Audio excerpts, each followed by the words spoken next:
ইরা, আজ খুব লিখতে ইচ্ছে করছে। শুধু যে আজই লিখতে ইচ্ছে করছে ঠিক তা নয়। প্রায় লিখতে বসি, কিন্তু হয়ে ওঠে না। আজ হঠাৎ করেই কেন জানি তোমাকে নিয়ে লিখতে অনেক বেশি ইচ্ছে হলো। আমি তোমার বাড়ির পথ চিনি, ঠিকানা তাও জানি।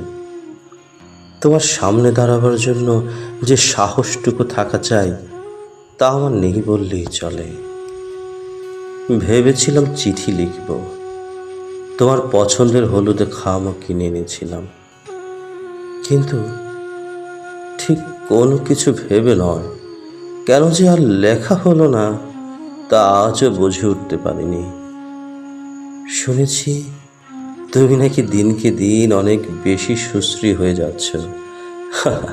তোমাকে দেখে নাকি কারোরই মনে হয় না এখন তোমার মধ্যম বয়স। আজ হঠাৎ পুরনো ডায়েরিটা মেলে তোমাকে নিয়ে লেখা ছোট ছোট সেই ছেলে মানুষগুলোর দিকে চোখ পড়ল। কত না চেষ্টা করেছিলাম অন্তত তোমার চোখ জোড়ার জন্য হলেও আমি একদিন কবি হব। কলকাতা শহরের সেই গায়কের গানগুলো শুনছিলাম, যে গায়কের গানগুলো তুমি আমাকে উপহার দিয়েছিলে। তুমি কি সেই গানগুলো এখনো শোনো, নাকি সময়ের পরিবর্তনের সাথে রুচিটাকে বদলে নিয়েছ? শেষ যেইবার তোমার সাথে দেখা হলো, তোমার আমার সেই কথোপকথন হয়েছিল খানিক সময়। সেই কথোপকথন নিয়ে একটি কবিতা লিখে ফেলেছি, শুনবে? একটু অপেক্ষা করো, আমি এখনই ডায়েরিটা খুলে পড়ে শোনাচ্ছি। কবিতার নাম কি দিয়েছি জানো? সেদিনও চেয়েছিলাম অবাক চোখে। কি এমন ভয় ছিল তোমার? আমি তো মনের দ্বার খুলে হৃদয়ের কান পেতেছিলাম। আমি তোমার দু চোখের ভাষা বুঝেছি, সরল চোখ মেলে দেখেছি তোমার দু ঠোঁটের কাঁপন। উন্মুক্ত করে দিয়েছিলাম আমার বুকের জমিন। এত কঠিন তুমি কিভাবে পারো? তুমিও তো কম কঠিন নও। তুমি আমার চোখের ভাষা বুঝো, আমার দু ঠোঁটের কাঁপন বুঝো, আর আর আমার এই মনের ভাষা কি বুঝো না কখনো? আমি কঠিন ছিলাম কবে বলো? তুমি তো আমার বন্ধু নামের ছোট্ট একটি শব্দে শিকল বেঁধেছ। আমি কতকাল তোমায় নিয়ে স্বপ্নে হারিয়েছি। কোনো এক পহেলা বৈশাখে তোমার হাতে হাতে রেখে প্রথম সকাল দেখব। কোনো এক পহেলা ফাল্গুনে তোমার প্রিয় ফুল পলাশ হাতে তোমার ঘুমের ঘরে হানা দেব। সে কি তুমি জানো?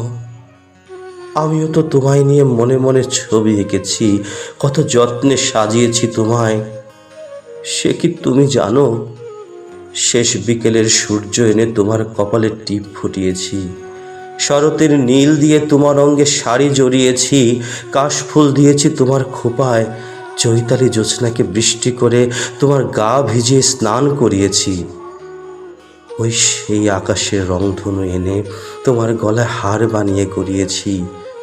কখনো কি বুঝতে পেরেছ আমায়?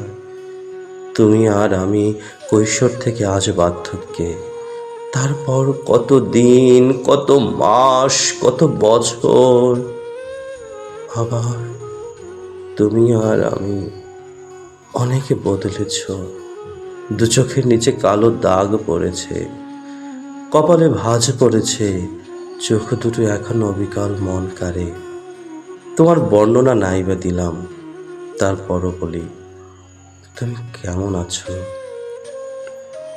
সত্যি সত্যি খুব জানতে ইচ্ছে করে, আসলেই তুমি কেমন আছো? কবিতা পড়ে হাসছো নিশ্চয়ই। হাসি পাওয়ারই কথা। জানো, তুমি যদি সত্যি আমার থাকতে, এই বাংলায় আমি অনেক বড় কবি হয়ে যেতাম। তোমার চোখ আমার দেখা হয় না আর, তোমার হাসিতে সেই শব্দ লুকানো, তা এখন আর কোথাও খুঁজে পাই না। তাই আমার আর কবি হয়ে ওঠা হয়নি। জানো, সেই পুরনো অভ্যাস ছাড়তে পারিনি এখনো। হিজলের ঘাটে যাই খানিকক্ষণ বসি, যেমন করে আগে তুমি আর আমি বসে থাকতাম। হিজলের ফুল যখন পুকুরের পানিতে ভেসে বেড়ায়, তখন তখন তোমার কথা আরো বেশি মনে পড়ে।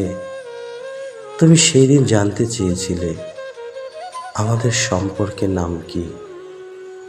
একটা নাম দিয়েছি আমি, আমাদের এই সম্পর্কের একটা নাম দিয়েছি। এই নাম দিয়ে একটা কবিতাও লিখেছি জানো। কবিতা পড়ে তোমার নিশ্চয় মনে হবে এবার আমি কবি হয়ে গেছি। একবার ভাবো তো, আমার এই কবিতা দুটো যদি কোনো জাতীয় পত্রিকার সাহিত্য পাতায় ছাপা হয় কেমন হবে। এবার আমাকে আর কবি হওয়া থেকে ঠেকায় কে? আচ্ছা, আমি যদি সত্যি কবি হয়ে যাই, যদি সবার মুখে মুখে আমার নাম হয়, তুমি কি সেই দিন গর্ব করে বলবে আমার নাম ধরে, এই যে কবি আমার প্রেমিক ছিল, এই যে এই কবিতাটি ও আমাকে নিয়ে লিখেছে? কি বলবে সেই দিন? থাক না হয় সেসব কথা, কবিতাটাই শোনো। এই কবিতায় আমাদের সম্পর্কের নাম পাবে ব্যর্থ প্রেম। পুরনো ফ্রেমে বাঁধা আধা আঁকা ছবি, কিছু গলিতে স্বপ্নের আহাজারে, জলাঞ্জলি দেয়া সেই দীর্ঘ রাত্রি, অনাকাঙ্ক্ষিত ভাঙচুর, ধরণীর আলো দেখবার অপেক্ষায় থাকা একটি হৃৎপিণ্ডের করুণ মৃত্যু। ক্ষত রয়ে গেছে দিবালোকের দেয়ালে দেয়ালে, বিমর্ষ চিৎকার, বাতাসে বাতাসে আহ কি সেই কানাকানি। চরিত্র বদলে গেছে। ব্যর্থ জীবন, জীবনের শিরোনামে হঠাৎ পরিবর্তন। জড়তা কাটেনি আজও। সেই মুখ, সেই চোখ, দেয়ালে দেয়ালে আঙুলের ছাপ, প্রশ্ন রয়ে গেছে। এত কিছু রেখে বদলায় কি করে মানুষ? সেই গধূলির গ্রাম, মাঝরাত্রিতে আমার বুক পিঠ লেপ্টে থাকা ভালোবাসা মাখা সেই সুন্দর নখের আঁচল। ভালোবাসা আজও মরেনি। চোখ বন্ধ করলে মুগ্ধতা পাওয়া যায় তোমার চুলের ঘ্রাণে, কপালের লাল টিপে, তোমার চোখের কাজলে, তোমার হাসি মাখা সেই গালের টোলে। আমাদের সম্পর্কে এখন নতুন একটা নাম হয়েছে, প্রাক্তন। বিশ্বাস ভাঙিনি জানো। বলেছিলাম, তোমায় বলেছিলাম সমাজকে, সম্পর্ক শেষ হয়ে যায়নি। সম্পর্ক কখনো শেষ হয় না, ভালো কিছু সময় ফুরায় মাত্র। আমাদের স্বপ্ন আছে, ভালোবাসা আছে, আর সম্পর্ক, তার নাম শুধু পরিবর্তন হয়েছে। সব কিছুতেই সময়ের সাথে সাথে পরিবর্তন হয়, তাই আমাদের সম্পর্কের নাম হয়েছে প্রাক্তন।